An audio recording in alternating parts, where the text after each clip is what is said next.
ya.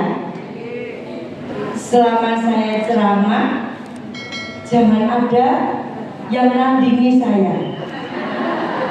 Oke? Ya, saya udah sanggup kalau lomba pidato, karena nanti malam saya masih ke Madiun. Pulang dari Madiun, istirahat, kemudian jadwal Solo Raya full. Habis Solo Raya, Semarang, Tegal, Jogja. Ya, boleh dibilang tiada hari tanpa berdakwah. Nah, kalau di sini sudah lomba pidato, suara saya habis, kasihan yang besok dan nanti malam dan selanjutnya. Ya. Terus sekali-sekali nih kita lepas si dia dulu. Ya, kecuali yang mau video. Kalau cuma foto-foto aja, nanti foto sepuasnya sudah. Sak capek saya tunggu. Ya. Monggo. Kalau artis kan nggak bisa Bu, selesai ceramah langsung dibawa pergi. Kalau saya monggo, sak bosennya yang foto. Ya. Assalamualaikum warahmatullahi wabarakatuh.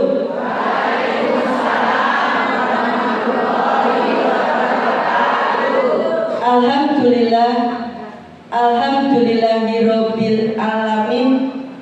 Wa bihi nasta'inu ala umuri dunya waddin.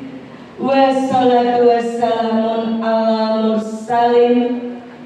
Asyhadu an la ilaha illallah wa asyhadu anna Muhammad Rasulullah.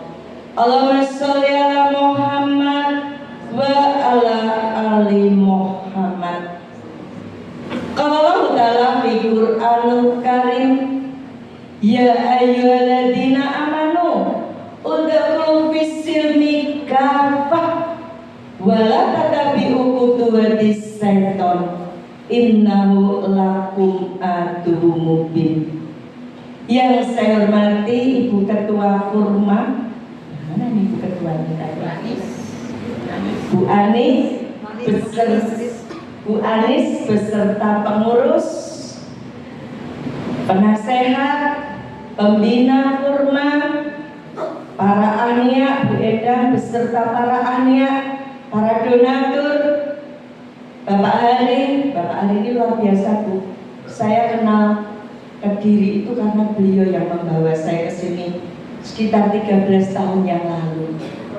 Waktu itu di Kediri Bu, ada Valentine Day, gitu. Ada toko jual coklat bonus kondom. Itu mulainya dari Kediri loh.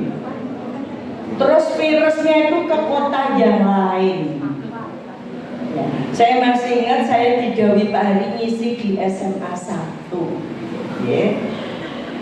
Tidak lupa Pak Hari selaku PDM, Ustadz Hari selaku branch manager Badan Wakaf Al-Quran Ponorogo, Madiun, Nganjuk, Kediri, Trenggalek, Tulungagung beserta tim Badan Wakaf Al-Quran Solo Raya, para ustadzah, para nyai, para pimpinan majelis taklim, ibu-ibu, bapak-bapak, jamaah seluruhnya yang insya Allah senantiasa dicintai, dirahmati dan diberkahi Allah. Amin.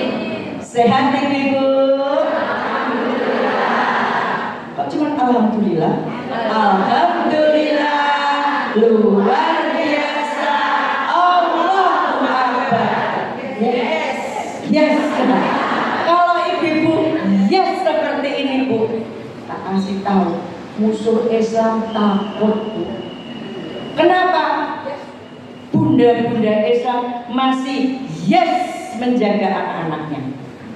Tapi kalau bunda-bunda sudah lemah, bunda-bunda gak semangat, nah itu dia Ya, maka semangat terus Ibu. Alhamdulillah pada pagi hari ini dengan perkenan Allah kita dipertemukan di tempat yang sangat luar biasa dan berkah ini dalam keadaan sehat, dalam keadaan selamat, wabil khusus dalam keadaan iman Islam. Amin. Saya selalu mengingatkan tentang nikmat yang satu ini. Sebab apa Ibu? Bisa pagi masih iman, sorenya murtad, atau sore masih iman, paginya murtad ketika kita tidak menjaga iman Islam kita. Maka disyukuri nikmat iman dan nikmat Islam yang Allah berikan kepada kita. Sebab tidak semua orang Ibu diberikan nikmat yang satu ini. Allah berfirman, "Fama yudillahu ayatiyahu yasra sadrahu lil Islam." Barang siapa dikehendaki Allah memperoleh petunjuknya, dilapangkan dadanya memeluk Islam. Lapang, gak merasa jadi wong Islam rekoso, ujian terus, harus pakai baju orang lain 1,5 meter, saya 3 meter. Orang lain rebonding semoting kelihatan, saya harus pakai kerudung. Orang lain kebaktian seminggu sekali, saya sholat sehari 5 kali jengkang-jengking. Gak merasa berat, tapi bersyukur menjadi orang Islam. Karena apa? Kita ini orang pilihan dan gak main-main. Pak Prabowo itu yang milih manusia yang bisa mati. Kita ini yang milih Allah. Allah yang menjamin surga untuk kita. Salawat serta salam semoga senantiasa tercurah kepada junjungan kita Nabi Muhammad Sallallahu Alaihi Wasallam, keluarga, sahabat dan para pengikutnya, termasuk kita semua yang insya Allah senantiasa istiqomah sampai akhir zaman.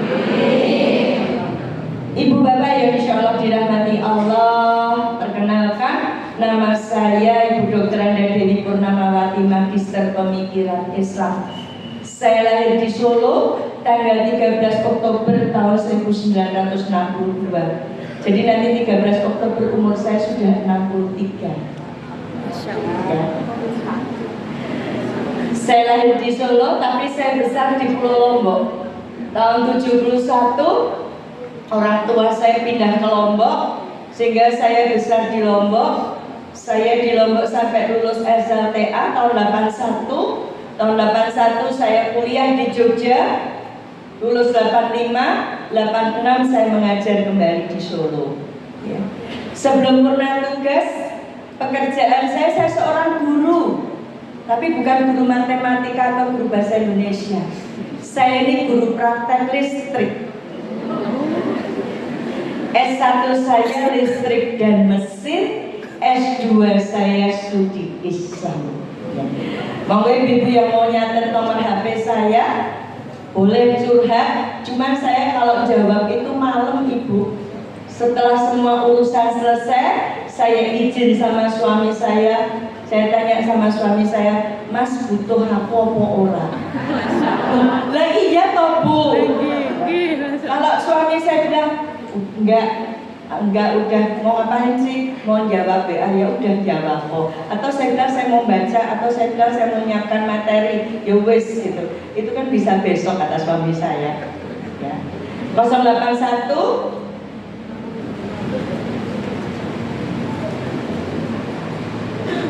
329 081 329 300 552 081 329 300 552. Itu nomor saya. Sebelum Islam, agama saya Kristen Protestan. bukan cuma Kristen-Kristenan, Kristen beneran. Ya. Bukan yang ke gerejanya setiap Natal, tapi sejak kecil saya sudah dididik Kristen dengan taat. Siapa yang mendidik? Ibu saya. Ilmunya yang punya siapa ibu-ibu? Ilmunya yang punya kita orang Islam. Di mana peran seorang wanita di dalam Islam, peran seorang muslimah di dalam Islam itu luar biasa. Yang pertama, sebagai ibu, dia madrasah bagi anaknya. Al-umum madrasatun ula. Ibu itu madrasah yang pertama dan utama. Maka kalau musuh Islam mau menghancurkan peradaban Islam, yang dihancurkan dulu tatanan keluarga, dalam hal ini perempuannya. Ibu lihat di Palestina, ibu-ibu pada dibunuh. Supaya apa? Tidak ada generasi penerus. Tapi Masya Allah, Allah luar biasa. Dibom tiap hari kok yo ono bayi lahir. Bayangin, bikinnya di mana? Itu kekuasaan Allah. Sebagai ibu dia madrasah bagi anaknya. Sebagai istri dia manajer, Bu. Kita ini manajer, tapi gajinya nggak tiap bulan masuk rekening, Bu. Gajinya tiap hari masuk tabungan pahala. Manajer di dalam rumah tangga kita yang memanage suami dan anaknya agar taat kepada Allah. Belajar sama Siti Hajar, seorang manajer yang luar biasa, mendukung suaminya berdakwah, mempersiapkan anaknya jadi pejuang. Ya, kita jadi Siti Hajar abad 21. Sebagai anggota masyarakat, nah ini Bu tantangannya. Sebagai anggota masyarakat, dia tolok ukur tegak runtuhnya akhlak sebuah bangsa itu bisa dilihat sama perempuannya. Lah Indonesia dilecehkan karena apa? Banyak perempuan Indonesia yang melecehkan diri.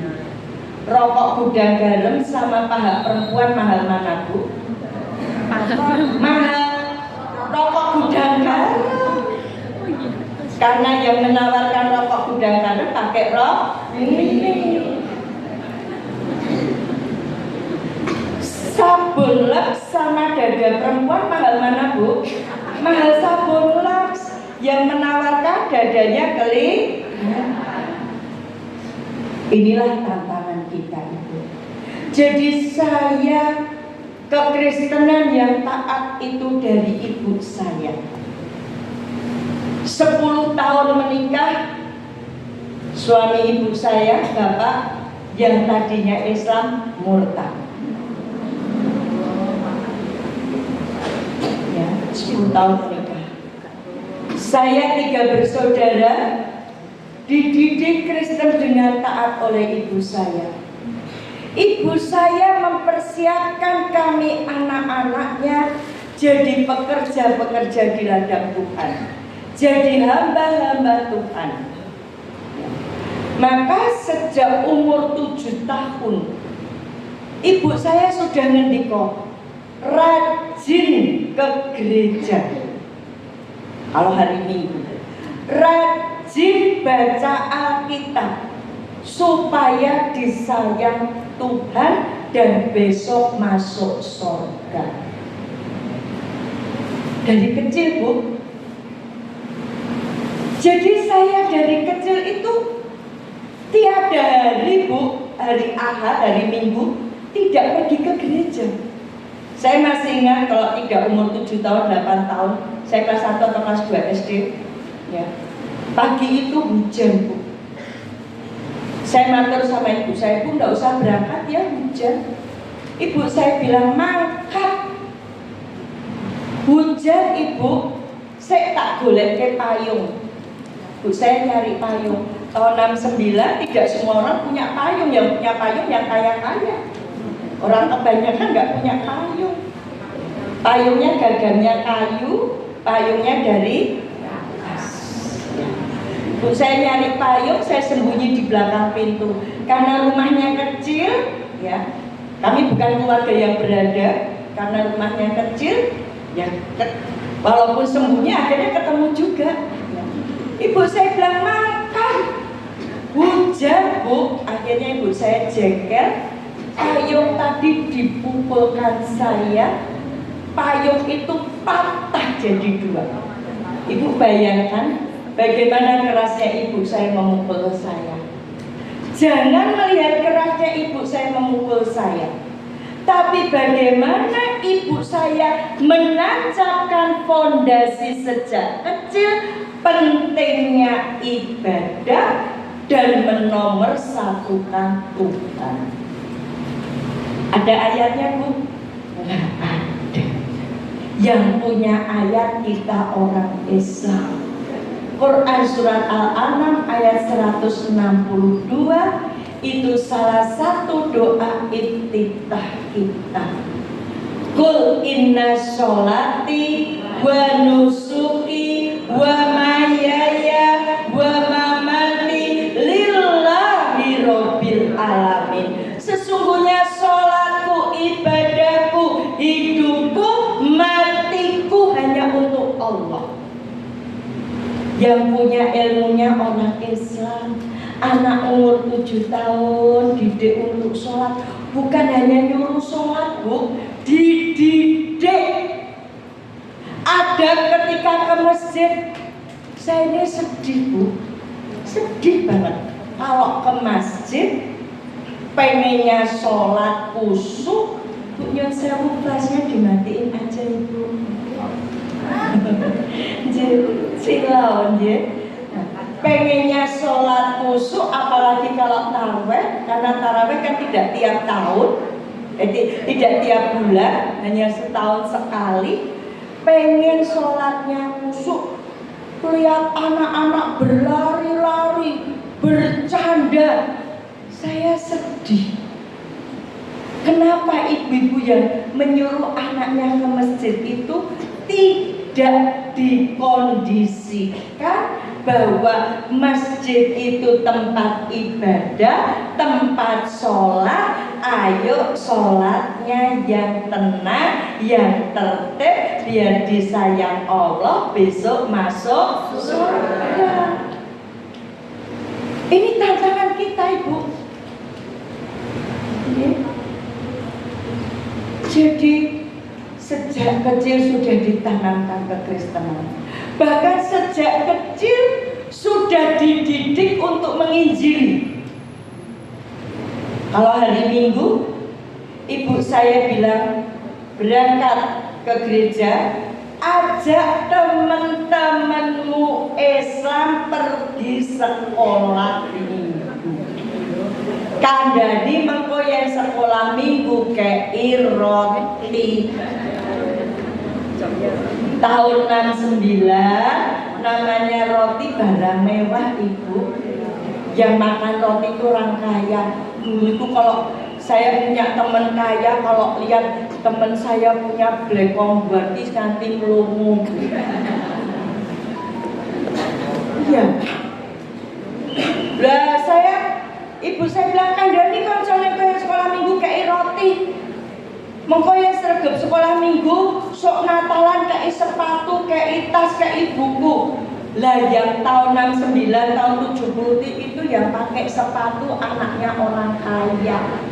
Ibu anaknya orang kebanyakan nyeker. Paling-paling nganggo sandal lili. Ibu yang seusia saya masih ingat sandal lili, sandal plastik. Ya tahu warnanya biru, hijau, ya seperti itu. Lah kalau rajin sekolah Minggu, Natalan dikasih sepatu. Saya masih ingat sepatunya mereknya Kimbosi, sepatunya hitam bagus. Buku kalau beli sendiri bukunya kertas kertasnya merang, kalau kena tinta blobor. Kalau buku dari gereja di pojoknya ada mereknya Leces, ya. Bukunya sampulnya biru, tulisannya Leces, pojok merah. Itu kalau serajin sekolah minggu Natalan dikasih itu, Bu. Lah akhirnya kalau setiap hari Minggu, dan ini implementasi dari ayat Alkitab Injil Matius 28 ayat 19. Karena itu pergilah, jadikan semua bangsa muridku, dan baptislah dalam nama Bapa, Anak, dan Roh Kudus. Dari kecil saya diajari lagu, jadilah kau pengail orang kalau turutku. Kalau mau ikut Yesus masuk surga harus bisa mancing orang. Ya. Jadi Bu, orang Kristen baik Protestan maupun Katolik itu mereka misionari, karena agama Kristen itu agama misi. Ada yang aktif, ada yang pasif, begitu. Ya. Jadi saya ajak teman saya sekolah minggu, yo mas, yo dek, yo mbak, yo sekolah minggu, mengkokei roti. Teman saya ikut ibu. Yang menyedihkan buat saya, maka kenapa saya kalau pengajian, saya bilang ibu-ibu jangan ngobrol. Kata anak muda sakitnya di sini ibu. Kenapa sakitnya di sini? Tahun 70 saya dibaptis kecil. Teman-teman saya Islam ikut dibaptis. Pagi baptisan, sore ibu saya ngadakan syukuran. Ibunya teman saya yang Islam diundang, Bu, syukuran anakmu mau esok dibaptis jadi Kristen. Tidak ada satu ibu pun yang protes kepada ibu saya. Padahal ibu, di dalam Islam kita mengenal Quran surat Al-Tahrim ayat 6. Ya ayyuhalladzina amanu qu anfusakum wa ahlikum naro.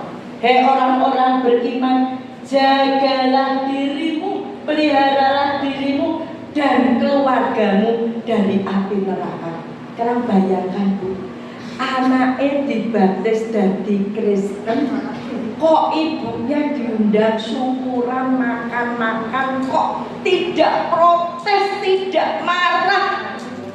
Ini yang menyakitkan Bu. Dan itu tidak hanya terjadi ketika saya kecil. Tahun 2007-2008 ketika saya berdakwah ke daerah Semarang namanya Gunung Pati sampai Bojan, itu yang murtad juga mulai anak-anak kecil. Bukan budal nyusu kebone sing nyusu budal. Anak-anak kecil ini dibaptis, ngajak orang tuanya supaya ikut dibaptis. Maka disinilah peran penting seorang tua itu, menjaga keluarga dari api neraka, berarti menjaga akidah. Itu masa kecil saya. Ya. Usia remaja, ibu saya bilang boleh pacaran. Disuruh pacaran Bu. Tapi kalau saya pacaran sesama Kristen diputus Bu. Padahal saya dulu yo nyanyi, yo main gitar, pacar saya pemain organ, pasangan ideal. Diputus sama ibu saya, ngopo pacaran podo Kristen nih? Suruh pacaran dengan yang non Kristen, khususnya yang Islam. Tapi saya tidak boleh masuk Islam. Dari kecil sudah diberi gambaran yang buruk sekali tentang Islam. Kalau saya mau pergi, saya pamit sama ibu saya, Bu, pamit mau berangkat. Yo sak langkah metu saka pager kowe ketemu wong Islam. kena bergaul karo wong Islam, ning aja mlebu Islam. Kenapa, Bu? Islam ki agamane wong bodoh, wong keset, wong melarat.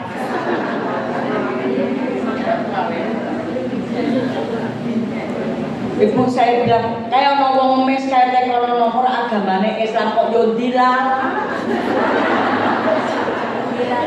Dari saya kecil sampai saya tua, pengemis tuh kok yo ngakune Islam. Lah saya kan kaget Ibu, waktu Habibie bikin pesawat. Loh, ono wong Islam pinter iso gawe pesawat. Ya. Calon astronot pertama dari Indonesia Ibu, seorang muslimah, pakainya gamis, bukan pakai celana pensil loh. Pakainya jilbab syar'i loh, bukan jilbab bunuh diri.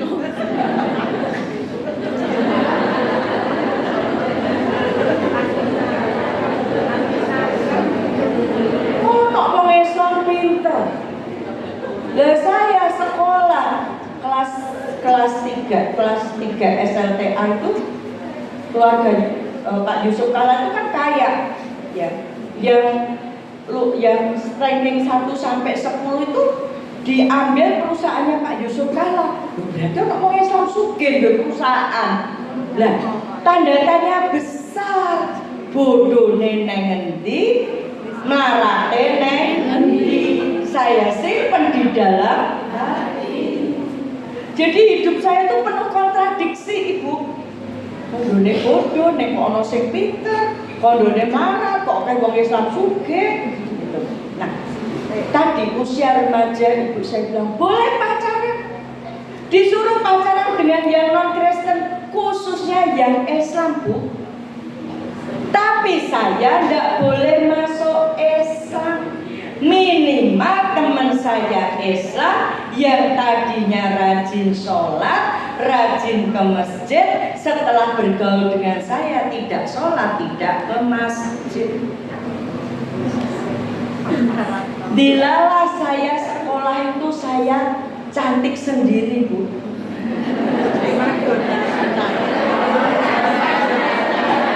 Kalau SD SMP saya sekolah di Katolik. SLTA saya sekolah di negeri. Kenapa saya sekolah di negeri? Kalau saya sekolah Katolik, saya tidak bisa menjalankan misi Kristen.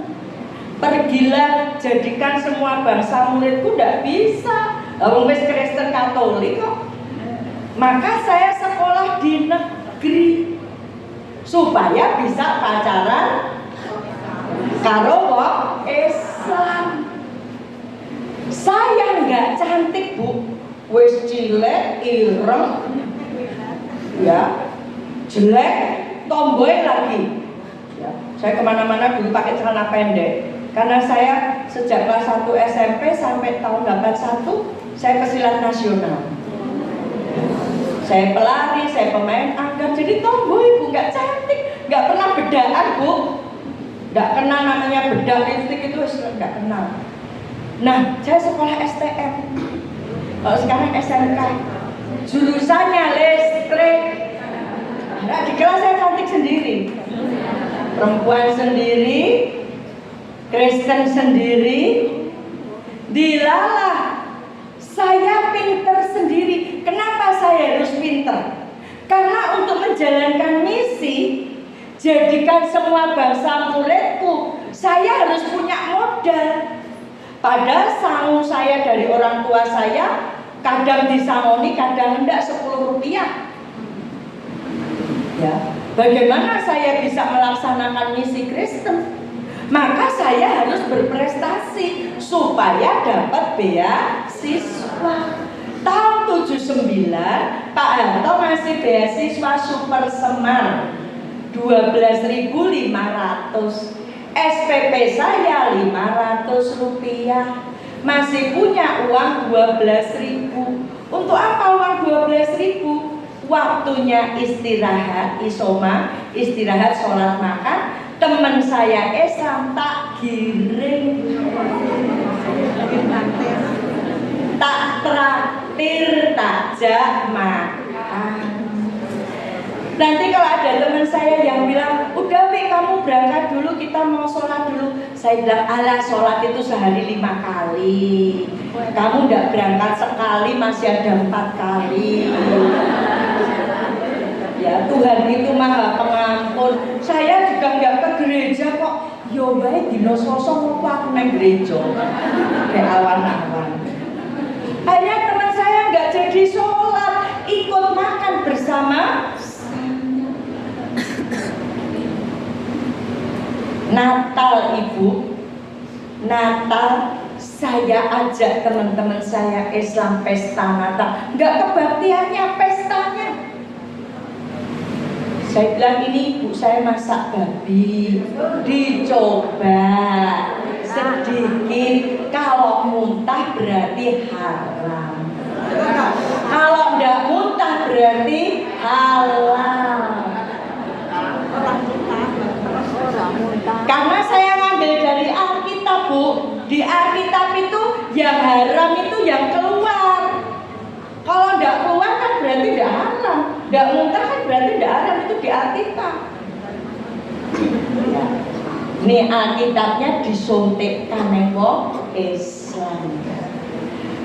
Bukannya muntah malah bablas, menikmati. Bu, mudah-mudahan peserta kurma tidak ada yang ikut Natalan. Apalagi mengucapkan selamat Natal, haram Bu. Ayo sing ingin ngucapke selamat Natal muji urip, basa Italine tobato.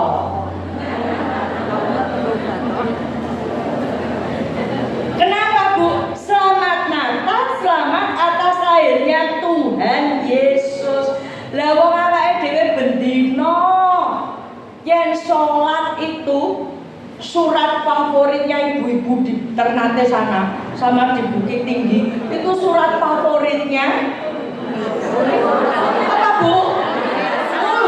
Padha nggih. Ternyata di Kediri ya kulhu. Ayo Bu, dipahami Qul huwallahu ahad. Katakanlah dialah Allah yang Maha Esa. Esa itu satu.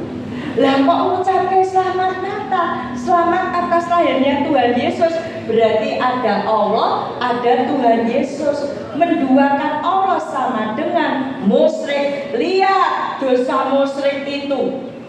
Lihat posisi orang musyrik itu di mana? Quran surat Al-Bayyinah ayat 6. Innal ladzina kafaru min ahlil kitabi wal musyrikina fi nari jahannam khalidina fiha ulaika hum syarrul bariyah. Sesungguhnya orang kafir dari golongan ahli kitab itu siapa? Yahudi Nasrani dan orang musyrik akan masuk neraka jahanam. Mereka kekal di dalamnya selama-lamanya. Selamat Natal, bonus neraka. Mau tahun baru Masehi, Bu, tolong nggih, putranya, cucunya jangan boleh ikut perayaan tahun baru Masehi.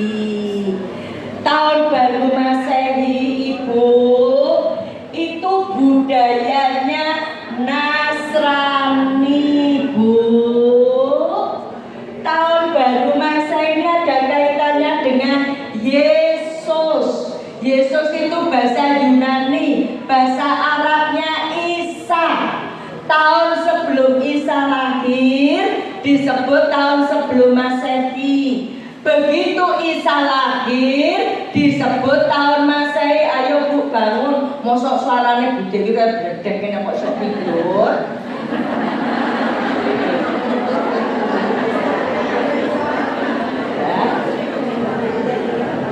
Maka mereka merayakan dengan kebaktian sehingga agama Kristen disebut agama Masehi. Nggak salah mereka mau kebaktian, mau happy new year sakarepe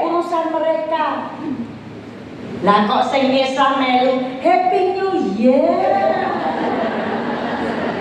Ayo ibu-ibu muda, sing melek-melek, bakar-bakar, jagung bakar, sosis bakar, ayo.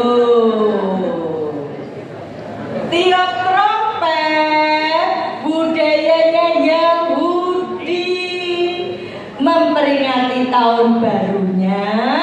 Yahudi meniup shofar. Shofar itu persis trompet kertas di Indonesia. Lah mriki niki Kediri wong Jawa. Lah kok tiru-tiru Yahudi? Malam tahun baru yo nang alun-alun, nang Taman Brantas, ngurupe kembang api, tiup trompet.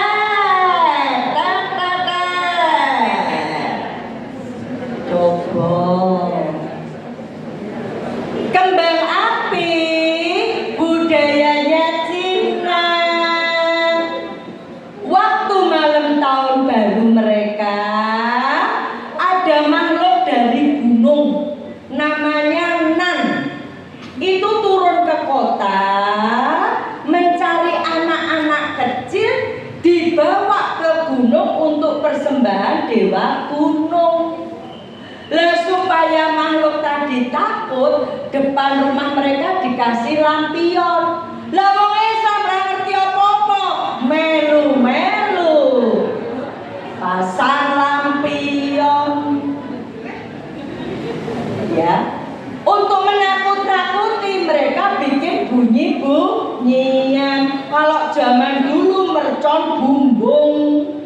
Lah dengan perkembangan teknologi, merconnya, kembang apinya bermacam-macam. Berarti ini semua bukan budaya Islam. Maka Rasulullah memperingatkan, barang siapa menyerupai suatu kaum, dia termasuk kaum itu.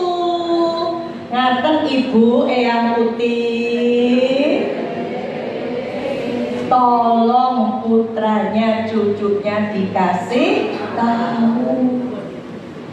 Asal sejak kecil tidak dididik seperti itu Ibu, dia enggak terpengaruh. Saya bukan jatoni iso ujaran lakoni. Cucu saya sejak kecil tidak saya kenalkan. Jadi kalau dia lihat trompet, Dek mau trompet, uti ini loh. Kita kan orang Islam bukan orang Yahudi. Itu. Dek pengen kembang api, enggak lah ya, dikasih Allah rezeki kok dibakar. Itu karena dididik Ibu. Ya, nah, saya malam tahun baru masa Ibu nyembelih, kalau orang Solo bilang wedhus balap. Wedhus balap itu bubuk.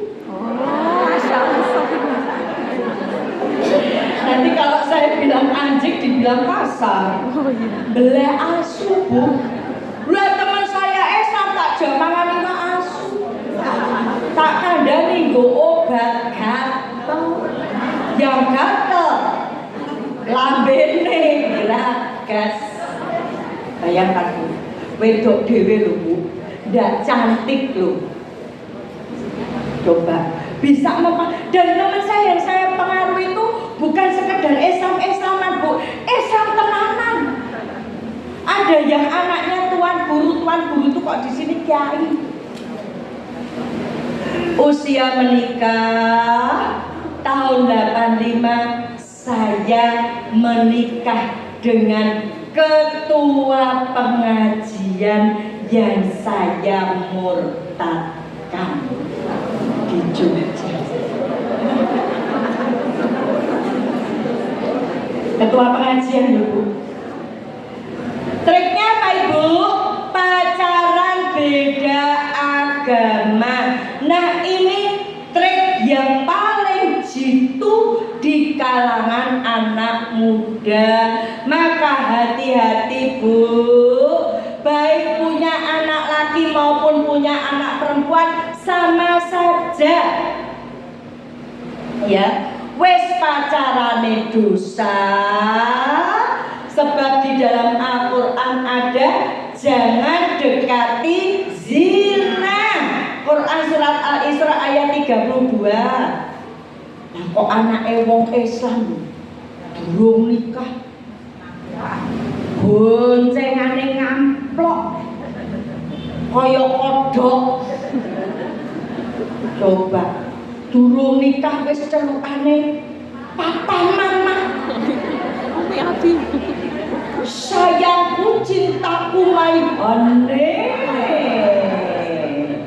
kaulah segalanya bagiku. Ini sudah menselisih ayat Al-Quran tadi loh. Makanya kalau Indonesia ini bencana terus, karena apa? Banyak yang menselisih ayat Al-Quran tanpa sadar. Tadi loh, cintaku hanyalah untukmu sayangku maibane. Lebar kuwi muni la ilaha illallah, la ilaha illallah, tiada ilah selain Allah. Sak ngapusi Allah toh. Ben ketok modern nyeluke ayang beb. Ayang itu ayam bu, baby bebek. Dadi anake wong Islam belum nikah pacaran kaya ayam karo bebek. Semua.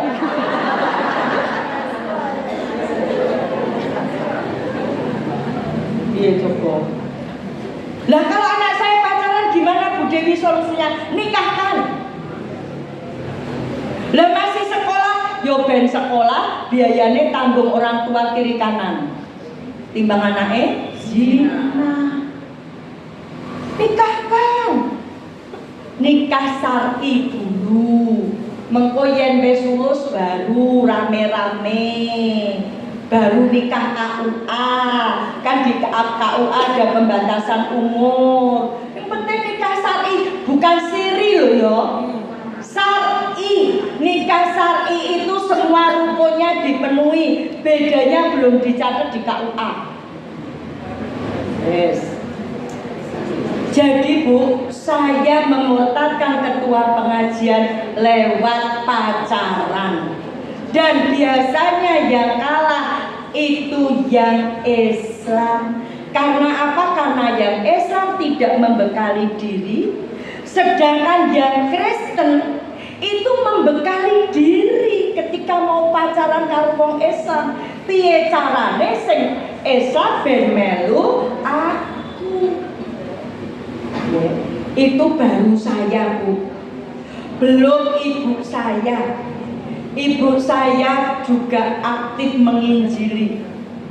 Beberapa tahun yang lalu memurtadkan tokoh Islam di kampungnya. Adik saya sejak tahun 97 sampai sekarang pendeta, bahkan dosen di sekolah pendeta. Dan fokus yang dimurtadkan anak-anak muda Islam. Kenapa anak muda Islam? Karena anak muda Islam generasi penerus Islam.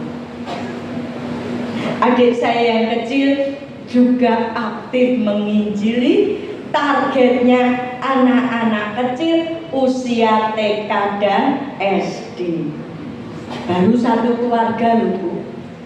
Karena seorang ibu, seorang istri loh, mendidik anaknya, memurtadkan suaminya. Ya. Dan ini peran sebetulnya milik kita orang Islam. Nah, sekarang pertanyaannya kenapa saya yang dulu Kristen kok saya masuk Islam? Pengen tahu enggak?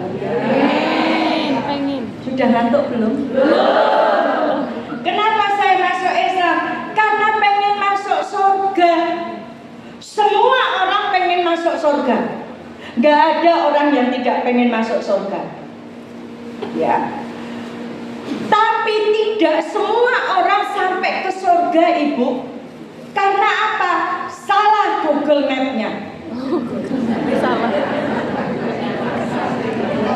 Kalau yang Islam, Google Map-nya dzalika kitabul la raiba fihi hudal lil muttaqin. Ini Google Map ke surga, Ibu. Yang Kristen Alkitab.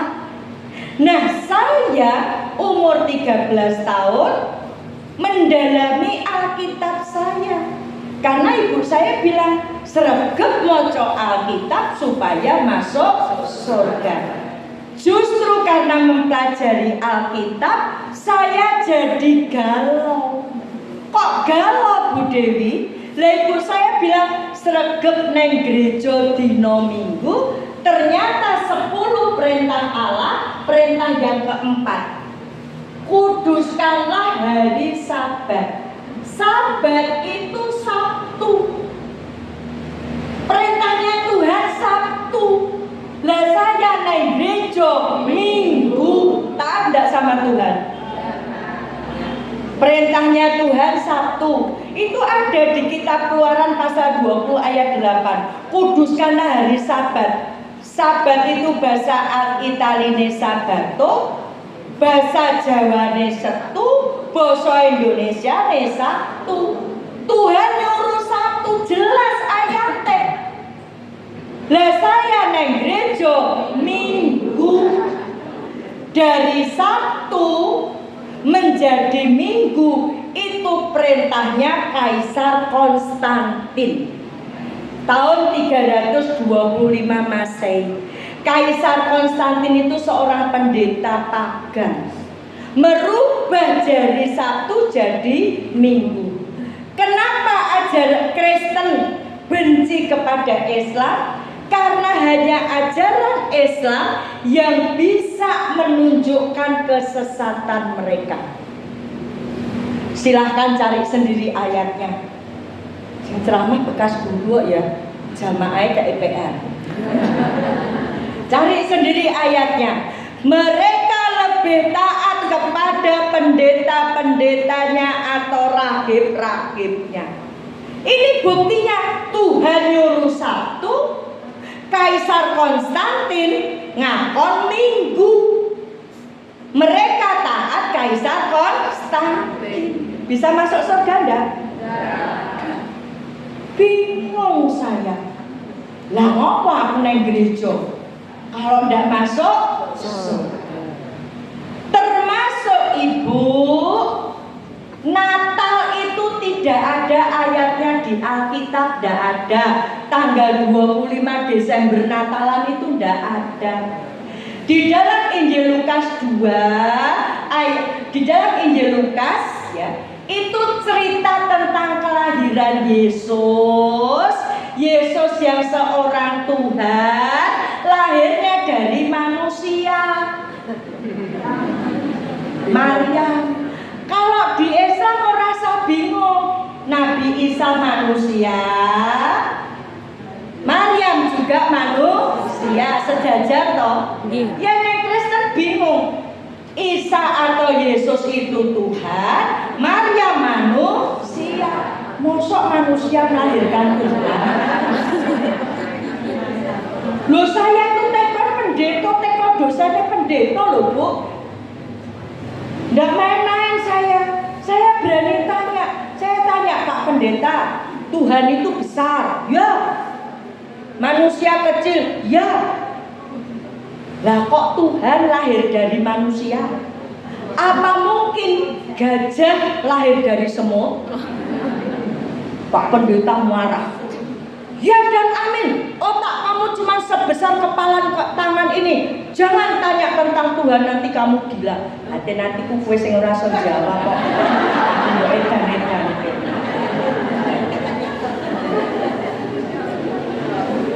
Bingung saya. Saya lahir ning rumah sakit lho, Bu. Lah mosok Tuhan lahir ning kandang pedus coba ora mesake. Dan orang Kristen sekarang nggak mau kalah sama orang Islam, Bu. Kalau kita umroh, ya, saya 2014 saya diumrohkan jamaah di Madiun, jamaah Madiun yang umrohkan saya. Nah sebelah saya itu duduk ibu-ibunya pakai celana pendek gitu. Tanya saya, ibu mau umroh? Iya. Nah ibu mau kemana?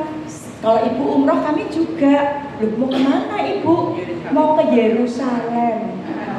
Bayarnya berapa bu? 2014 itu bayarnya sudah 40 juta.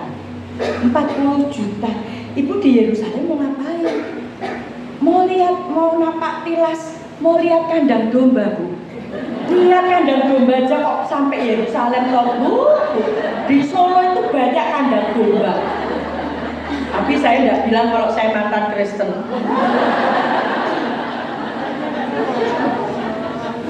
Mereka napak tilas bu. Katanya napak tilas bekas telapak kakinya Yesus. Bekas kandang domba. Kandang domba itu kan Yerusalem. Kediri loh kan. Saya bilang sama Pak Pendeta, saya itu lahirnya di rumah sakit. Mosok Tuhan lahir di kandang ke Pak Pendeta. Pak Pendeta bilang, karena Tuhan itu supaya bisa diterima manusia, sehingga dia merendahkan diri. Lah kok kasihan banget Tuhan harus merendahkan diri. Lah berarti posisi manusia ini lebih tinggi daripada Tuhan toh. Wes bingung tentang kelahiran Yesus. Saya kalau Natal bu, saya ke gereja, baru masuk, saya keluar lagi. Tapi ya pendetanya ngajak nyanyi, mari jemaat kita menyanyi. Yesus anak Daud. Yesus ki jane anake sapa to?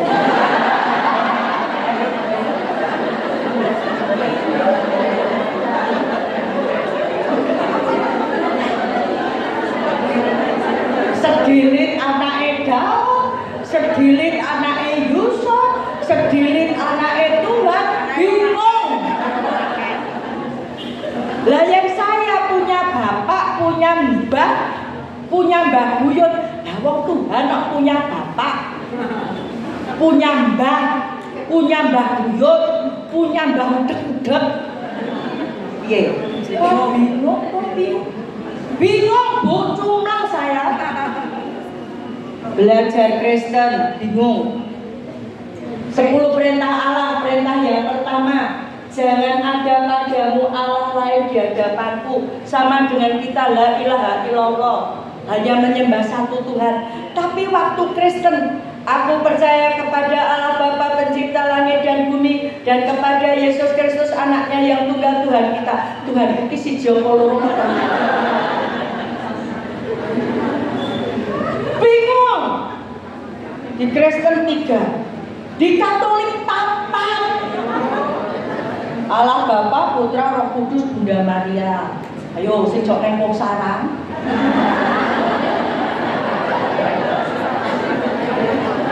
Ono Bunda Maria.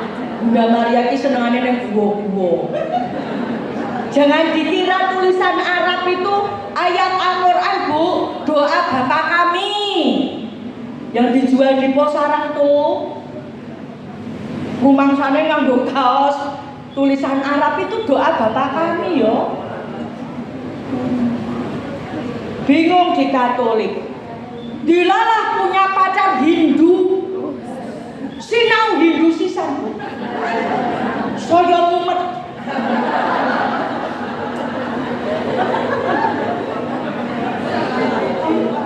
Bingung saya. Kristen enggak, Katolik enggak, Hindu enggak, Islam benci bu saya. Karena sudah ditanamkan kebencian kepada Islam sejak kecil. Dilalah saya itu besar di Pulau Lombok bu, mayoritas Islam tapi kumuh. Maka identik Islam dengan kekumuhan. Sebelum tahun 80-an bu, budayanya orang Islam di Lombok, orang laki-laki, kalau musim panen, musim wong lanang nambah bojo. Ibu dari Lombok? Oh, pernah tinggal di Lombok, bener kan bu? Nanti musimnya paceklik, musimnya orang cerai. Oh, tanya ini ibu saksi hidup, kok dikira saya bohong? Ya bu ya, di sana eket ya bu ya. Oh, tanya ibu. Nggak menarik bu. Kristen enggak, Katolik enggak, Hindu enggak, Islam juga. Terus piye? Dilalah kok yo saya itu sakit ngimpi mati. Lah, begitu sadar saya ketakutan. Lah yen aku mati tenan mau terus piye? Jiwa saya kemana rak? Ya aku kaya pitik mau dibuang begitu saja. Akhirnya saya menguatkan diri saya. Kalau gitu saya mau kembali Kristen. Tapi saya mau ke toko buku Kristen dulu. Mau beli buku untuk menguatkan iman Kristen saya. Aneh tapi nyata Ibu, di toko buku Kristen justru saya ketemu buku Islam. Nih bukunya. Nih sama. Bukunya Akhlak Islam judulnya. Ini saya belinya di toko buku Kristen, Bu. Aneh toh? Buku Islam di toko buku Kristen. Setelah saya baca buku ini berkali-kali, ternyata ajaran Islam itu luar biasa, bukan biasa di luar. Kenapa saya bilang jangan lomba pidato sama saya? Ada akhlak pertemuan. Ketika ada orang bicara, tidak boleh bicara sendiri. Sing praktek siapa, Bu? Orang di gereja. Begitu kebaktian dimulai, jangankan pendeta, pembawa acara masuk. Jemaat yang terkasih dalam nama Tuhan Yesus Kristus, mari kita mulai kebaktian pagi ini. Ceklak kepuran suara, Bu. Kalau datang telat, Bu, itu jalannya pelan-pelan, terus dodok duduk merunduk. Orang kaya awake dhewe wis teko telat kabeh disalami.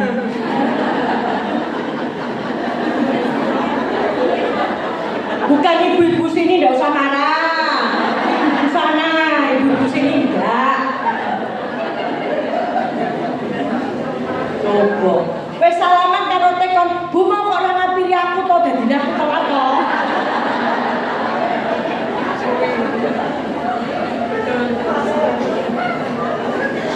Ya ndak, Bu? Ndak, ya wis alhamdulillah yang kene ora. Kecuali sing liya. Ini loh, Bu. Makanya kenapa disebut agamane wong bodoh? Bukan karena kita tidak berpendidikan, Ibu. Ada akhlak Islam, akhlak pertemuan ini. Kita tidak mempraktekkan. Kenapa? Karena malas mempelajari. Akibatnya kita jadi miskin. Bukan miskin harta. Kalau saya bilang miskin harta nanti gue gak marah. Miskin pengetahuan agama. Akibatnya apa? Di pengajian, Bu. Saya mulai dakwah 9 Februari 2005. Jenenge wong pengajian rame wae. Wes. Teko telat. Aku telat. Wes ngono buka snack. Snack-e koyo ngene. Wes, bandrok snack. Sing ceramah pinter aku no sing ceramah mualaf. Wes, mualafe dirasani. Akhirnya mulai pengajian. Bu mau pengajian apa sing isi Bu Dewi? Sing isi sapa Bu Dewi? Isine apa? Aku entuk banyu sinom.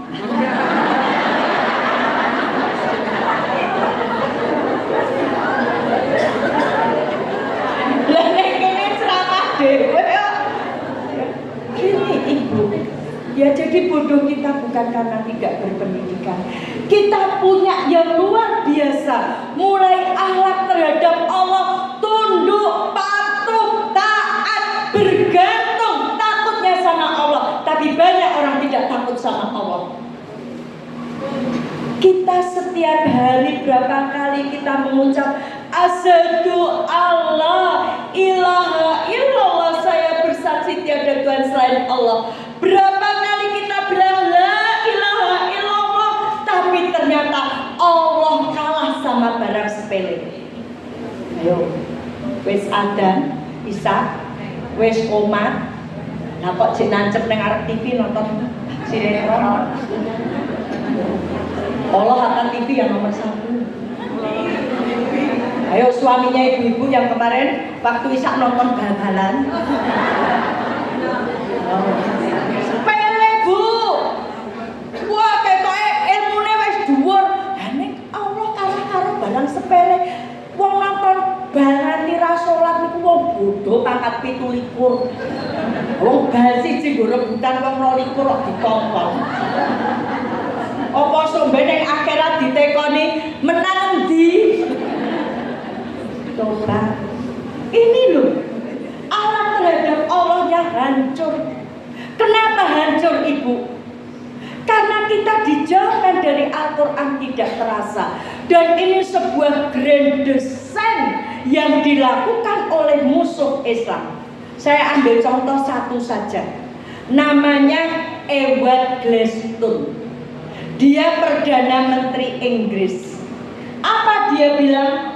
Percuma kita memerangi umat Islam dan tidak akan mampu menguasainya selama di dada pemuda Islam bertengger Al-Quran.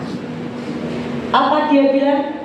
Tugas kita sekarang mencabut Al-Quran dari dada mereka, baru kita akan menang.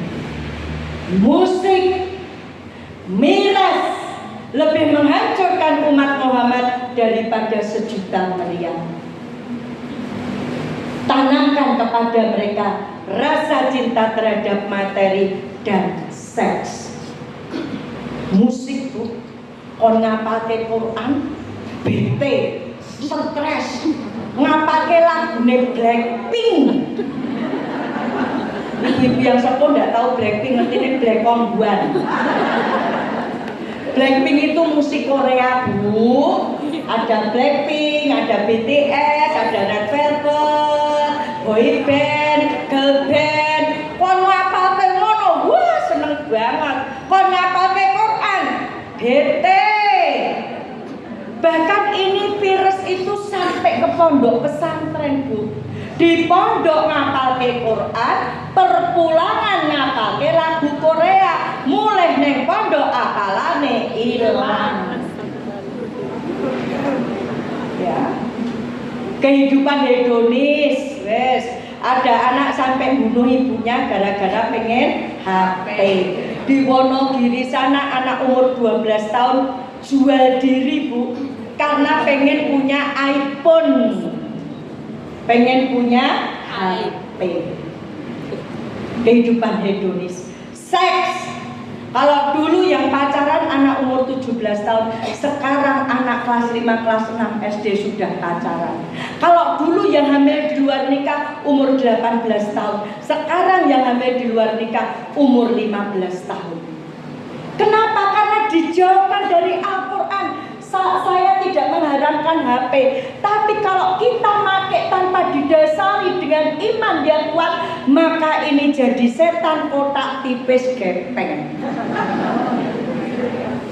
Ini. Nak sholat, lagi ngegame. Ya. Ini Ibu, kita dijauhkan dari Al-Quran, kita tidak merasa. Alam terhadap Allah hancur, alam terhadap Rasul hancur, alam terhadap kitabullah hancur. Luar biasa buku itu saya baca. Bahkan ada alam terhadap tanaman, alam terhadap air, alam berkendaraan. Tidak boleh Bu anak emong Islam kok numpak kendaraan saringannya dicopot, bunyinya tidak karuan, apa meneh kok ono apa itu? Soundboard. Tidak boleh Bu di dalam Islam mengganggu ketenangan orang lain. Tidak boleh. Berarti apa? Ajaran Islam mengajarkan untuk empati kepada orang lain. Setelah saya baca buku ini berulang-ulang, akhirnya saya diskusi dengan seorang ustadzah. Ustadzah, saya ini Kristen. Saya sudah nyari perintah beragama Kristen mulai umur 13.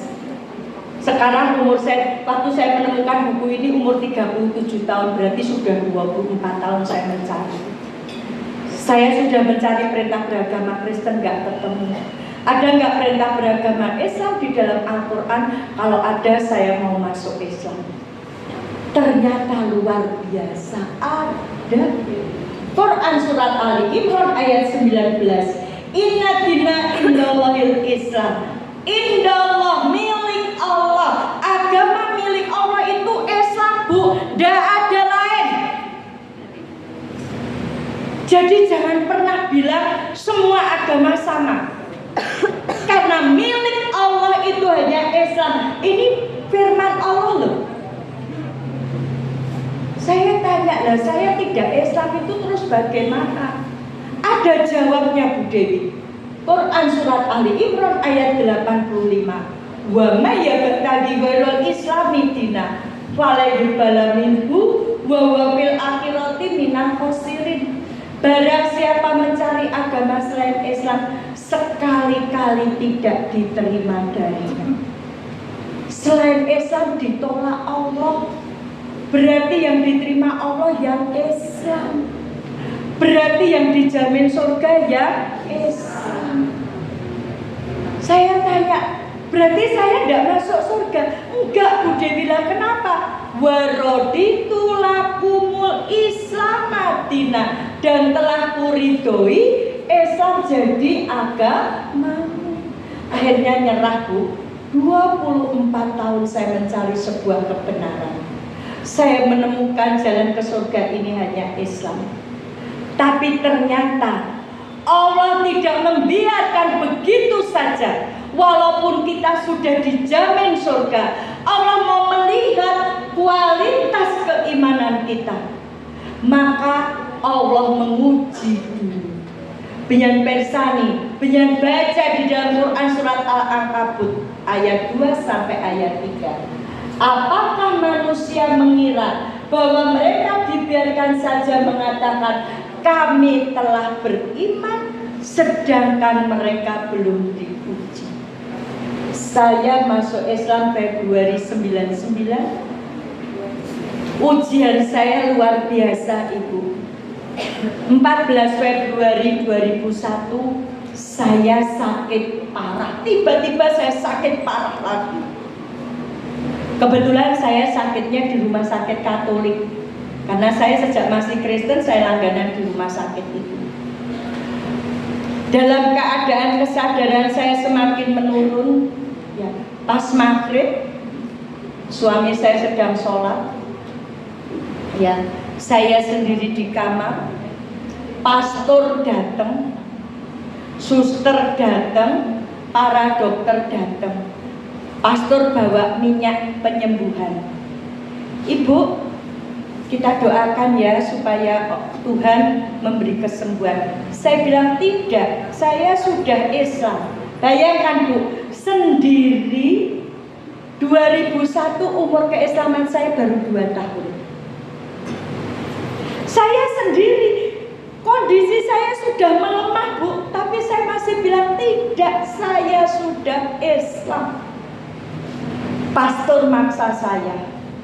Oke, saya berdoa dengan cara Katolik, Ibu dengan cara Islam. Tidak, saya bilang, silahkan keluar. Saya sudah Islam. Ini, Ibu. Bagaimana di saat kita terjepit, berani menunjukkan bahwa saya Islam. Ayo belajar sama Bilal. Kita belum seperti Bilal, Bu. Saya berani mengatakan saya Islam.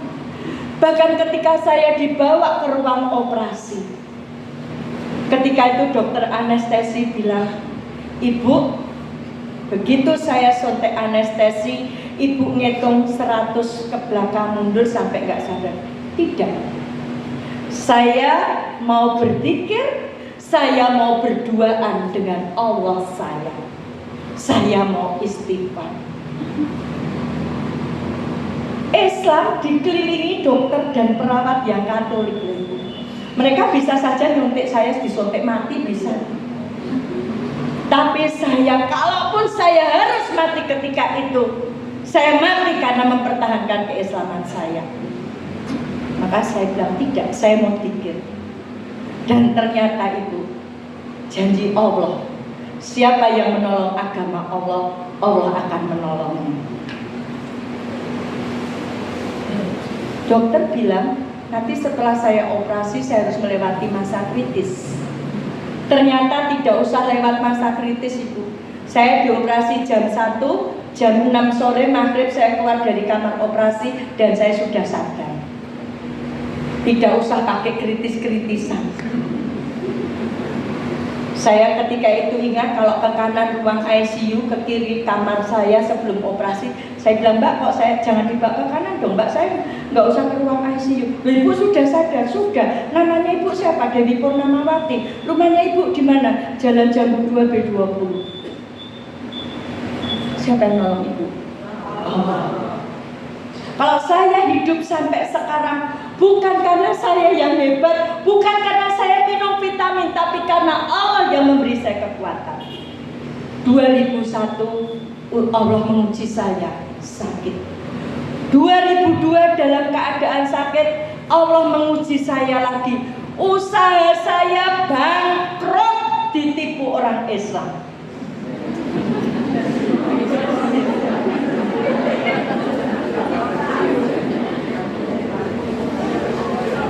Ditipu orang Islam, Bu. Allah uji saya. Kalau yang nipu orang Islam ngakunya kiai lagi, apakah saya masih Islam atau saya tinggalkan Islam? Alhamdulillah saya Islam karena ajaran Islam, bukan karena orang Islam.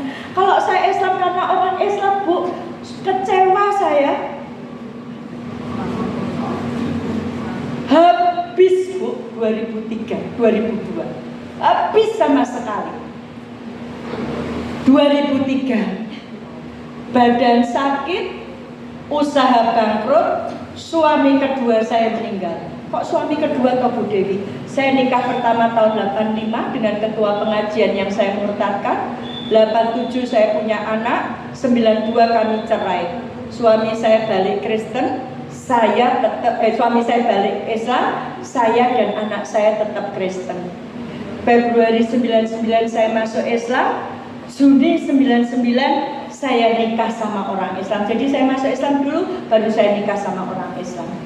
Dalam keadaan sakit, usaha bangkrut, suami saya meninggal mendadak.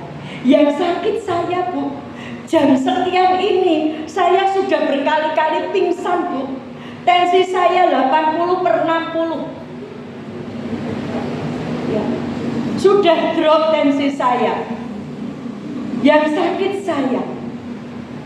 Tapi malamnya yang meninggal suami saya yang sehat tanpa sakit, sampai kepala prodia itu datang ke rumah saya karena seminggu sebelumnya suami saya general cek nggak ada penyakitnya, tapi kenyataannya suami saya meninggal.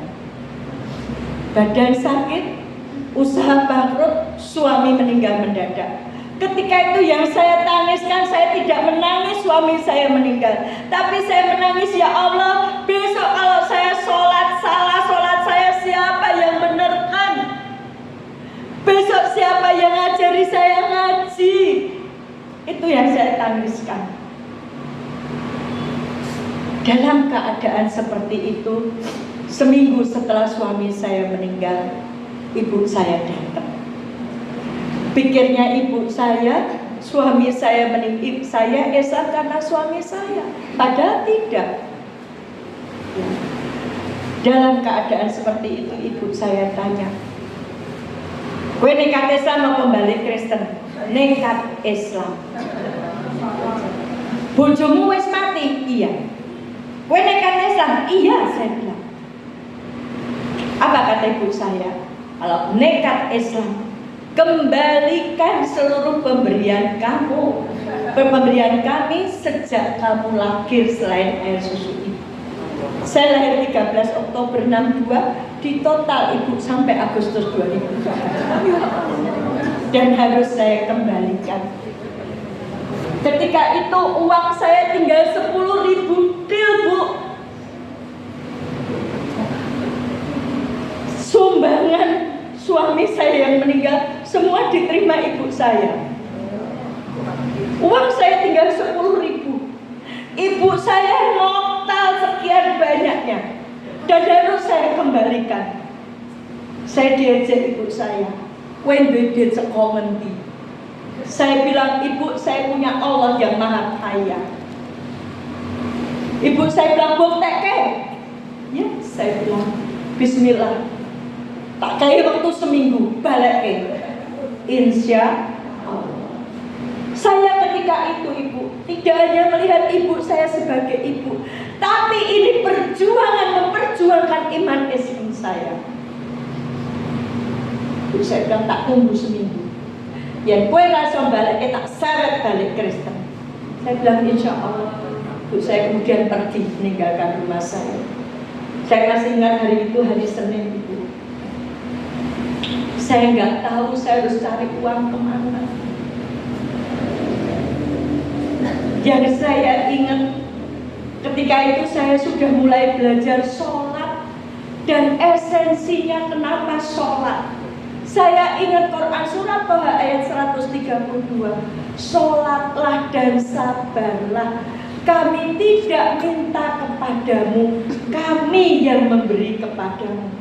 Solusi ketika kita punya masalah, sholat, bu, sholat. Jangan kemana-mana dulu, sholat. Sekarang ini banyak ibu-ibu yang ketika punya masalah dengan suami, konsultasinya di tempat yang tidak benar. Akhirnya bukan penyelesaian yang didapat, tapi kehancuran yang didapat. Dikatakan suaminya punya dua sisi, punya dua kepribadian, ini tidak bisa sembuh walaupun diruqyah dan lain sebagainya. Kembali kepada Allah, fafiru ilallah ketika kita punya masalah. Saya ketika itu sendiri jam 11 malam. Saya sholat, ya Allah, saya masuk Islam karena Engkau yang memberi hidayah. Engkau yang memilih saya. Sekarang Engkau memberi saya ujian begitu beratnya. Saya tidak mampu, ya Allah. Berikan saya solusi. Selesai sholat, saya mikir, saya ini sendiri. Gak ada siapa-siapa. Kalau saya digempur ibu saya terus, iman saya jadi lemah. Maka saya telepon kepada ustadz tempat saya ngaji. Biasanya ustadz itu kalau saya telepon di atas jam 9 gak pernah diangkat. Saya telepon setengah 12. Tak, saya punya masalah ini, mohon doanya. Ya, Bu Dewi tetap istiqomah. Udah gak bisa mikir duit karek 10.000 harus mengembalikan sekian puluh juta. Paginya ibu, saya datang dari satu lembaga zakat ke lembaga zakat yang lain. Karena saya mikir mu'alaf ini termasuk 8 asnaf. Saya datang dari satu lembaga ke lembaga yang lain. Saya bilang saya ini mu'alaf, saya dapat ujian dari Allah, saya harus mengembalikan harta orang tua saya. Ini mobil saya, ini BPKB, tolong jualkan. Tapi sekarang tolong saya dipinjemi uang untuk saya kembalikan pada orang tua saya. Apa jawabnya? Mohon maaf, kami tidak ada, kami belum ada program untuk mu'alaf. Program kami untuk du'afa dan anak yatim. Bayangkan, Bu, kalau saya masuk Islam karena orang Islam, mungkin saya sudah balik Kristen. Dan orang Islam yang janji sama saya, Bu, janji menghajikan saya, itu sudah orang 3. Bahkan yang terakhir, Bu Dewi besok pulang ke Solo langsung diurus paspornya, langsung berangkat. Ya, ketika saya ke imigrasi ngurus paspor ditanya, Ibu bironya apa? Saya telepon beliaunya. Oh ya sebentar ya Bu Dewi, sebentarnya sampai sudah 10 tahun. Tapi janji, tinggal janji, besok lagi janji. 2003. Saya datang dari satu lembaga zakat ke lembaga zakat yang lain, gak ada yang menolong saya. Nah, paginya ibu, saya sudah putus asa. Dari satu lembaga zakat ke lembaga zakat yang lain, saya tidak dapat jalan. Bahkan saya di kantor saya ada koperasi. Saya bilang sama ketua koperasinya, Pak, aku iki kudu balekke harta orang tua saya sekian puluh juta. Ya toh. Aku harus ngedol mobilku sik, karena harta saya tinggal mobil. Mengko yen mobilku payu tak balekke. Ketua koperasinya orang Islam, Bu. Jawabnya gimana? Walah bu, wes apik-apik Kristen kok dadak mlebu Islam. Rasa piye Bu? Jadi tantangan saya tidak cuma dari orang Kristen, Bu, dari orang Islam sendiri. Saya sudah, ya Allah, saya harus bagaimana? Sholat doa, malamnya habis isya. Saya ini tenger-tenger duduk. Kayak piye ya aku balik. Iki wis dina Selasa, berarti kurang 5 hari. Apa yang mau saya jual? Ya. Nah, tiba-tiba ada mobil berhenti di depan rumah saya. Ada seorang ibu. Ini rumahnya Bu Dewi. Iya Bu, ada apa Ibu? Saya sudah ketakutan. Saya didhawuhi Ustadz kesini. Waduh, aku kok diseneni, aku nelpon Ustadz jam 11:30 ini. Saya sudah ketakutan. Ada apa Ibu? Bu Dewi, saya didhawuhi Ustadz kesini. Tadi siang Ustadz rapat. Ustadz cerita masalah penjenengan. Ada seorang ahniya minjemi penjenengan uang 100 juta. Tanpa embel-embel apa-apa. Bahkan sampai detik ini ibu saya tidak kenal beliau. Karena beliau tidak mau saya kenal. Katanya takut hilang ikhlasnya. Semua transaksi lewat Ustadz dan saya tidak diberitahu siapa beliau. Jadi mendoakan supaya beliau diberkahi Allah saja. Karena saya nggak tahu. Akhirnya dengan pinjaman beliau saya bisa mengembalikan harta orang tua saya. Habis Bu, habis. Saya kalau lihat rumah saya sekarang saya nangis. Saya nggak mungkin punya rumah Ibu. Nggak mungkin saya punya rumah. 2003, 2004, saya diuji dengan keluarga. Anak kandung saya satu-satunya dari pernikahan saya yang pertama masih Kristen. Malam 27 Ramadan tahun 2004, anak saya telepon saya, Mama di mana? Di masjid. Ngapain orang perempuan di masjid? Itikaf nak. Itikaf itu apa? Mendekatkan diri pada Allah. Anak saya tanya, apa hebatnya Islam kok Mama nekat Islam? Harta Mama sudah habis loh. Kenapa Mama nekat Islam? Saya bilang, nak, Mama sudah ketemu jalan ke surga. Satu-satunya hanya lewat Islam. Apa kata anak saya? Sekarang Mama pilih, nekat Islam apa balik Kristen? Saya katakan nekat Islam. Apa kata anak saya? Kalau nekat Islam, pilih anak atau pilih agama? Anak saya ketika itu cuma satu, Bu. Punya anak satu, saya keguguran 3 kali dulu. Anak saya yang ada itu mulai dokter menyatakan positif, flek terus, sampai lahir gak pernah lepas obat. Sampai namanya saya kasih nama obat. Anak saya namanya Gesta Dalforsila, singkatan dari Gestanon Dalfarolforsil. Nama obatnya. Saya pertahankan, Bu, sampai lahir, sampai saya didik besar. Sekarang anak saya memberikan pilihan kepada saya. Kalau nekat Islam, pilih anak atau pilih agama. Kalau harta saya masih bisa, Ibu. Sekarang anak-anak itu belahan jiwa. Saya katakan pilih agama. Apa kata anak saya? Kalau pilih agama, mulai detik ini kamu bukan ibuku dan aku bukan anakmu. Ramadan kemarin genap 21 tahun ibu. Jangankan melihat wajah anak saya, dengar suara anak saya, sudah 21 tahun saya tidak mendengar.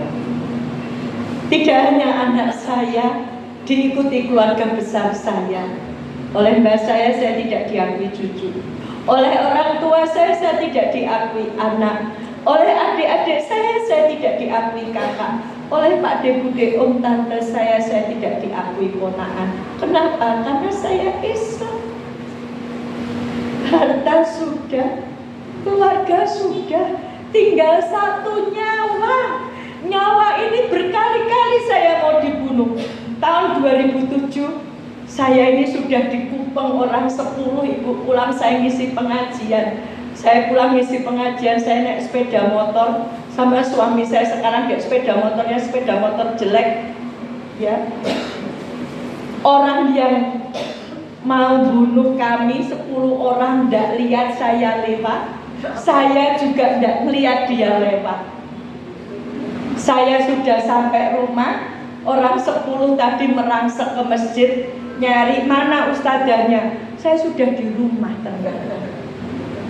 Ketika itu ada seorang ahniya mendengar, ya, beliau tanya saya, Bu Dewi, beliau paginya manggil saya, Bu Dewi, pingin ngisi pengajian. Nggih ibu, aku kurung kondonya dipateni. Ceritanya ngoten kuning saya tidak tahu, saya bilang.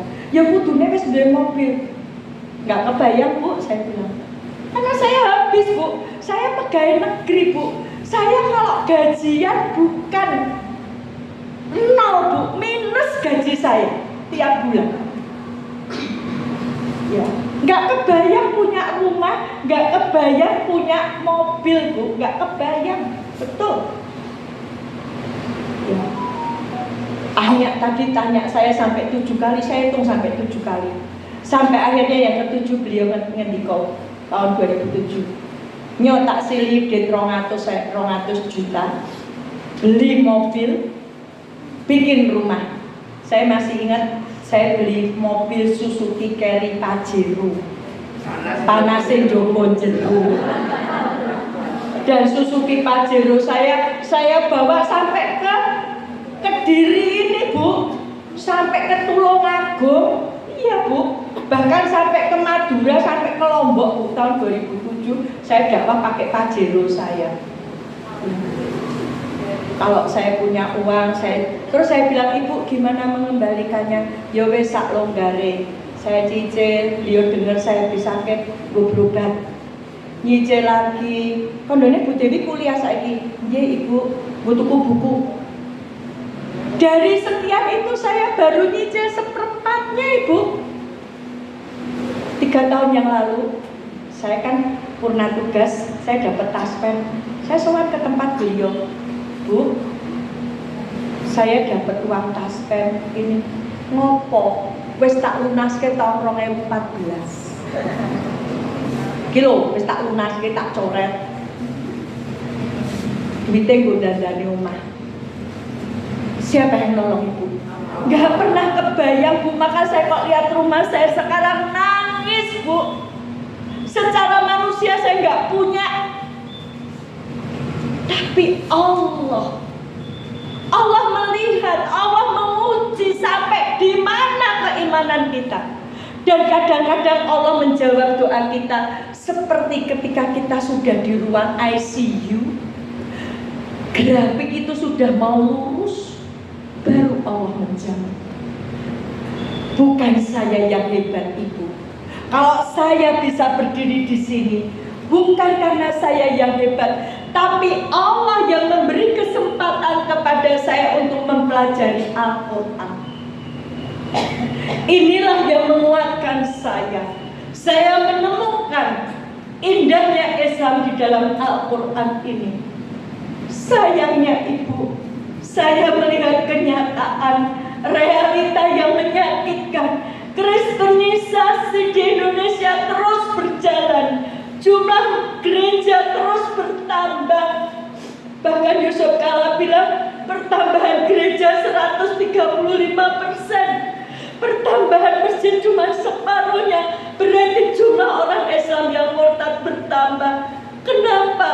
Karena ternyata masih banyak saudara kita Muslim yang tidak paham Al-Quran.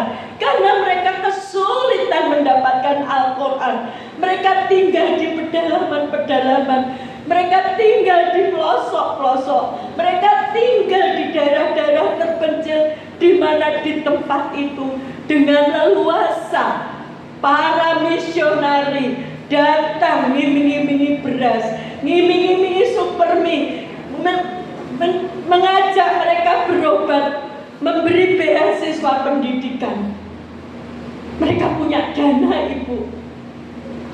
Alhamdulillah, saya sebelum purna tugas, saya berdoa, saya mohon sama Allah, ya Allah, nanti kalau saya sudah purna tugas, saya mau membanggakan diri saya untuk berdakwah di jalan-Mu sampai Engkau memensiunkan saya, ya Allah, sampai mati, ya Allah. Saya ingin berdakwah, ya Allah, untuk menguatkan saudara-saudara saya Muslim. Ternyata Allah jawab.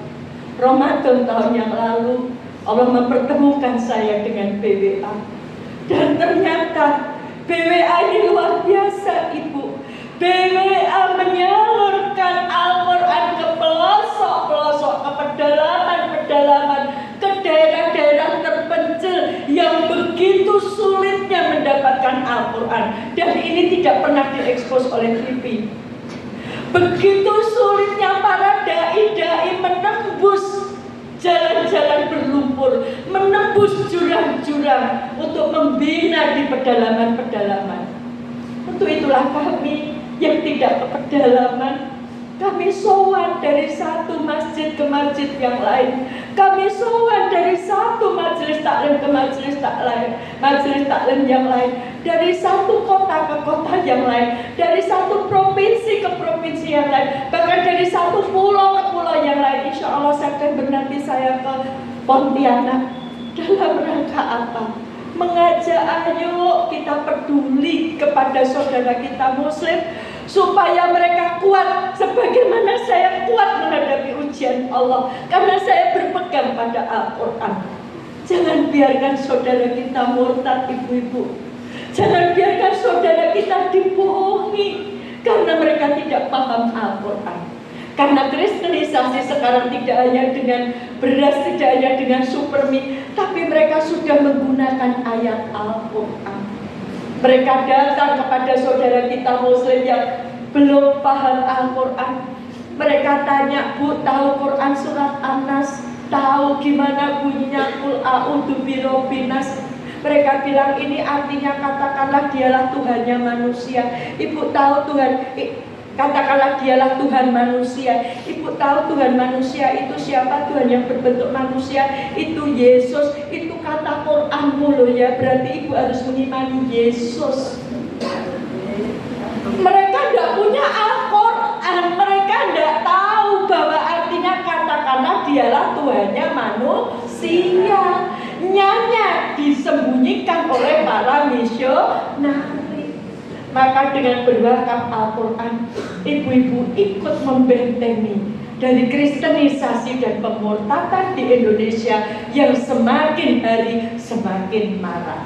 Ibu bapak silahkan, ibu-ibu silahkan persani dulu bagaimana kiprah tim Badan Wakaf Al-Quran. Papua butuh 200.000 Al-Quran, baru terpenuhi 60.000 Al-Quran. Disusul daerah-daerah yang lain membutuhkan Al-Quran. Sampai bulan Juni kebutuhan Al-Quran 380 juta ribu Al-Quran. Setiap tahun kebutuhan 5 sampai 6 juta Al-Quran. Pemerintah baru bisa memenuhi 2 juta. Monggo silakan dipersani dulu videonya.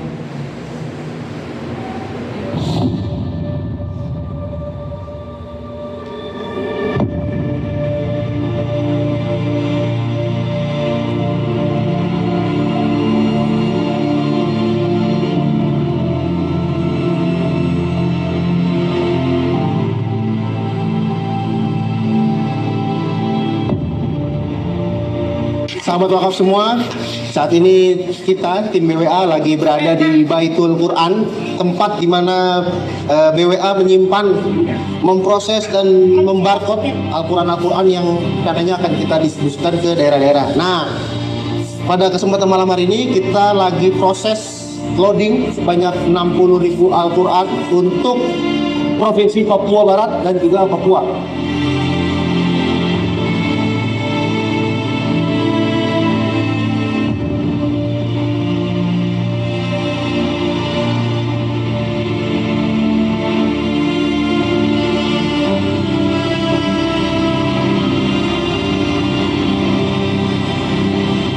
Jadi salah satu hambatan di jalannya, ya ini nih. Ya, nah ini salah satu.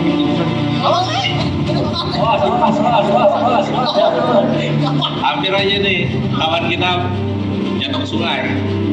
Jadi memang salah satu hambatan kita itu kalau masuk ke pedalaman ya, ya seperti ini salah satunya. Belum lagi kayu-kayu itu pada muncul dari dasar sungai. Jadi memang perlu kehati-hatian dan tingkat risikonya juga tinggi besar ya.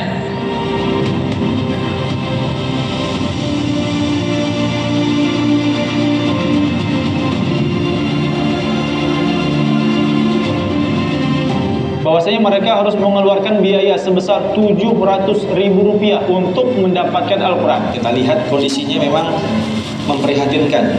Ini tidak ada sampulnya dan kemudian juga kalau di sini cuman juz 30 nih dan tidak ada lagi kita lihat di depan dan di belakangnya sudah sangat memprihatinkan. Insyaallah Quran yang ada ini akan kita ganti dengan Al-Quran dari amanah daripada wakif BWA. Kali ini kita sedang di perjalanan menuju Desa Gorungai, Desa Semuntai, Kecamatan Sepau.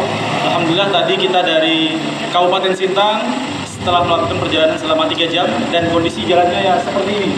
Seperti para wakil semua lihat bahwasanya rintangannya ya ini jalan yang berlubang. Kita sudah dihimbau oleh para mualaf yang alhamdulillah berjumlah 17 orang yang dimana kita akan melakukan berbagai kegiatan di sana. Yakni yang pertama adalah melakukan syahadat. Asyhadu an la ilaha illallah. Melakukan sunatan masal untuk para mualaf tadi. Kemudian kita akan melakukan bagian zakat. Tak lupa yang penting bahwasannya kita ke sana itu akan membagikan Al-Quran.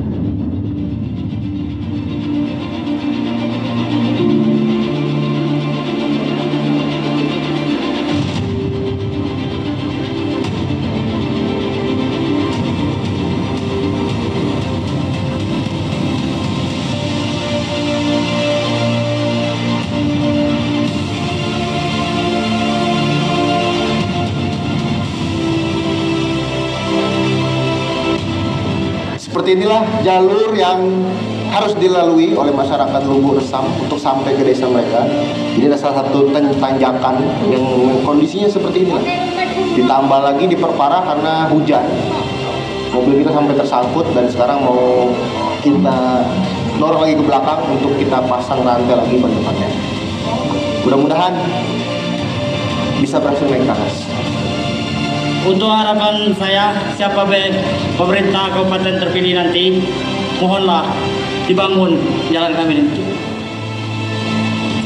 Dan sekali lagi kami ucapkan jazakumullah khairan kepada Pak Wakaf, kepada yang telah memberikan wakaf Al-Quran ini menghormati BWA. Jadi sekali lagi kami ucapkan terima kasih. Mudah-mudahan ini Allah balas dengan berlipat ganda pahala dunia maupun akhirat, insyaallah.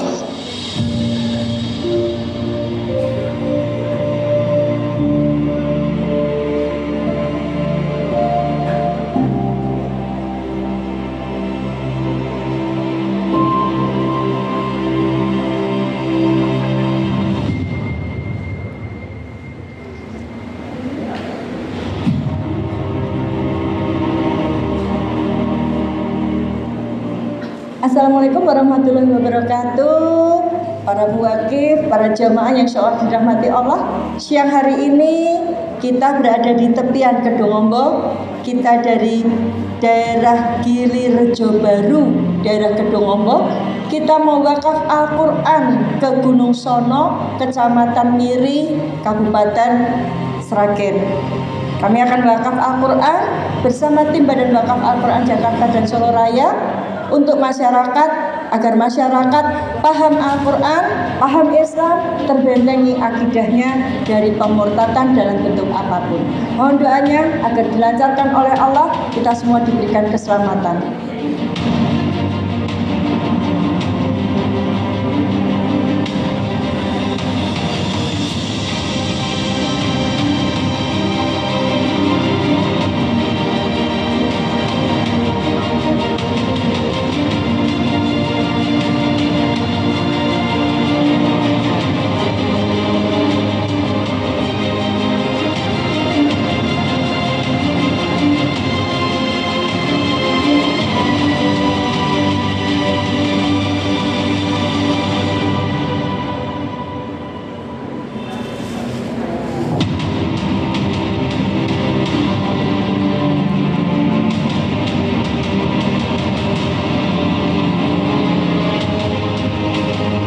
Ini kita akan menyalurkan ke masjid yang kedua.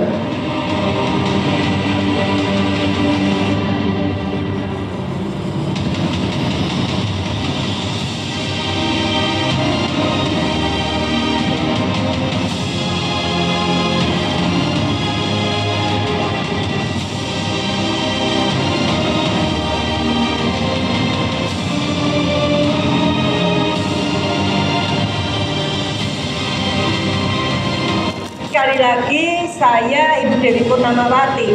Saya mantan aktivis gereja. Saya membersamai Badan Wakaf Al-Quran ya, untuk wakaf Al-Quran di daerah-daerah yang rawan sekali. Ya. Mohon kepada muwakif untuk ikut berpartisipasi. Sekecil apapun kita punya kontribusi untuk Islam. Kalau bukan kita, siapa? Ya, kalau mereka bilang ajaran kasih, kita umat Islam ini lebih kasih. Ya, dengan cara apa? Tidak hanya fisiknya, tetapi kita membentengi akidah umat Islam. Itu menyelamatkan dunia dan akhiratnya. Ya. Assalamualaikum warahmatullahi wabarakatuh. Ya, Ibu yang insyaallah dirahmati Allah, tibalah di penghujung ceramah saya. Ya. Tidak hanya mendengar kisah perjalanan saya masuk Islam, tidak hanya Ibu terharu dengan perjalanan saya masuk Islam, tapi yuk Bu, ikut berjuang bersama kami Badan Wakaf Al-Quran dengan